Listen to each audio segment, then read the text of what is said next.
What's up, guys? It's December the 13th. It's gotten a little bit warmer here the last few days. It's been really cold, but the last couple days it's been up higher, so right now it's about 45 degrees. It's a beautiful morning. Originally I wasn't going to go this morning because it was supposed to be pouring rain and 20 to 25 mile an hour winds, but I checked late last night and the rain had backed up till later in the day, just with some scattered showers this morning and hardly any wind. The wind's supposed to come in later today, I guess, so I decided to go ahead and come on out. So it's sprinkling a little bit right now, but nothing too terrible. So we've been getting a lot of trail camera pictures of deer over on this west side. We had been hunting the north side quite a bit because that's where we were seeing the bucks before rifle season. But after rifle season, I mean, there's a few videos, but it's hit and miss. Over here, it's been pretty consistent. So decided to come in here this morning. So we'll sit tight and see what happens. Hopefully something good.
It's about 9 o'clock here, and we just got an arrow and a doe.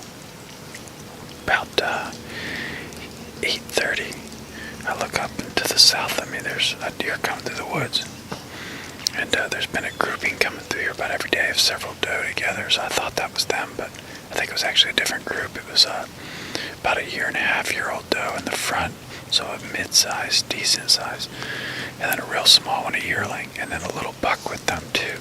He's just a little 4-point. He was following them. Anyway, they came like clockwork right in here in front of me, 17 yards or so. And anyways, I shot her, and I think the shot was good. I mean, in reviewing the camera footage, I definitely hit the wheelhouse, but what puzzled me is my arrow didn't get a lot of penetration as she was running away. I noticed a lot of it hanging out. But in reviewing the footage, I think what happened was I think I put it right in behind the front shoulder, and she was kind of quartering, so I think it hit the exit shoulder, and so it stopped it. So there's probably, 12 inches or whatever hanging out the entry side there. So first I thought maybe I'd hit the front shoulder, and I was a little worried, but I think I actually got in through the wheelhouse and then hit the exit shoulder. She ran down through the gully over here, and then up across, and then I saw her stop and just kind of start walking. And then she got in behind some trees. I never saw her come out the other side, so we're going to hope she's right up there.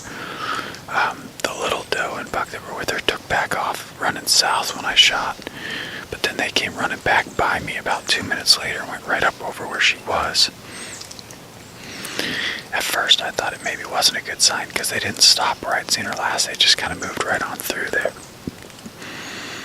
And I figured if she was laying there dead, they would have at least stopped and messed around, but they kind of just went right on through. Well, then about 15 minutes later, they came back, and then they just hung out kind of right in that area where I last saw her. So I'm hoping that's a good sign. And then the little doe followed back the trail that the doe I shot had ran, and she had her nose to the ground the whole way, so I think she was smelling the blood. Then she ended up working to the northwest and out of here, and the little buck hung around still up there by where I last saw the doe for a long time. And eventually he worked his way back down towards me a little bit and then northwest on his way out of here. So I think that's a good sign that the two of them are kind of just hanging out in the area. Looks like she's probably dead somewhere right up over there. So fingers crossed. Hopefully, because boy, it's been a long stretch. I've been in a slump. The last deer I killed was third week of October, I think. So first year ever I haven't got a deer with my rifle, so that was disappointing. And then like I said, not much action here bow hunting as of recently, so hopefully we got one on the ground. We can at least get a tag punched and one in the freezer. So alright guys, so this morning I shot a doe. Wasn't real sure about the shot. The shot looked good, but I just didn't, when she was running away, as much arrow was hanging out, I didn't think I really got good penetration. So I couldn't really figure out what was going on, but anyway, I watched the film and definitely looked good. So then I thought, well, maybe, first I thought I had hit the entry shoulder, but I think I actually just, maybe the arrow hit the exit shoulder, so it stopped it from going all the way through.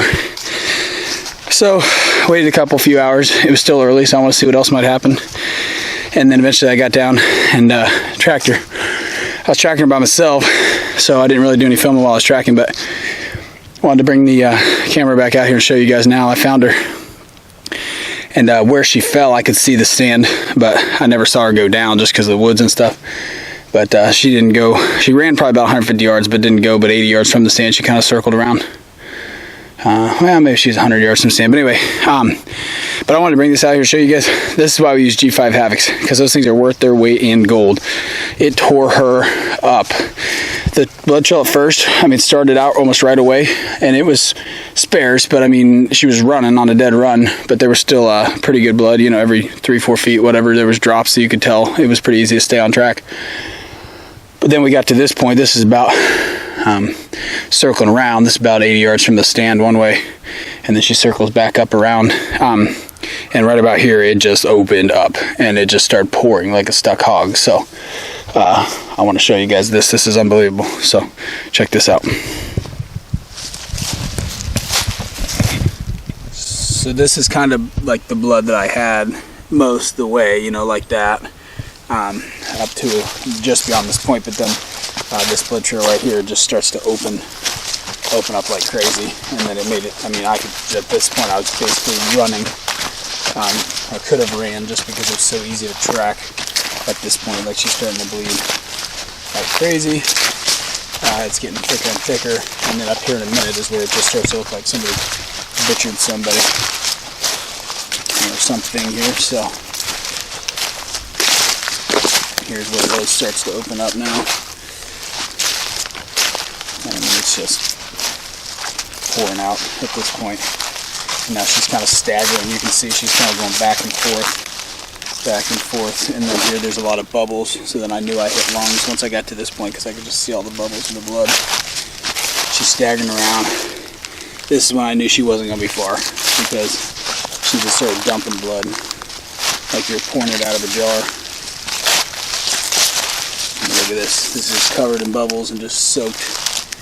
Goes between these two trees here, working her way up through here and staggering around again, going back and forth, tripping over stuff, limbs and stuff here, instead of just taking the easy path. She's really disoriented at this point, just trying to figure out where to go. You got all these bubbles everywhere. Just a non-stop, constant flow of blood at this point.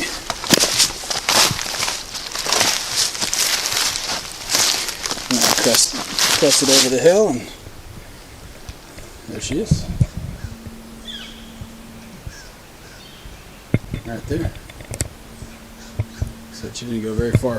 That G5 tore her up.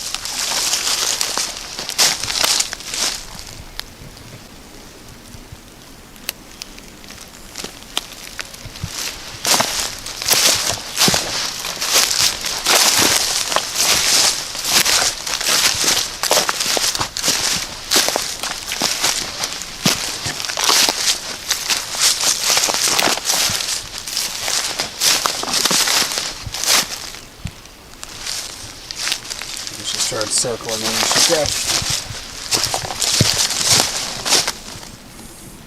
Not a bad doe. First I thought she was 1.5 years when I shot her, but she may be 2, like a 2.5-year-old deer. I don't know for sure, but anyway, she's a decent doe, and it's getting late in the season, so at this point it's a matter of filling tags. So I was definitely glad to get her. So I show you this because I just want to show you that's why we use G5s, because it makes for a pretty easy track job, especially when you're on your own. So thanks for tuning in.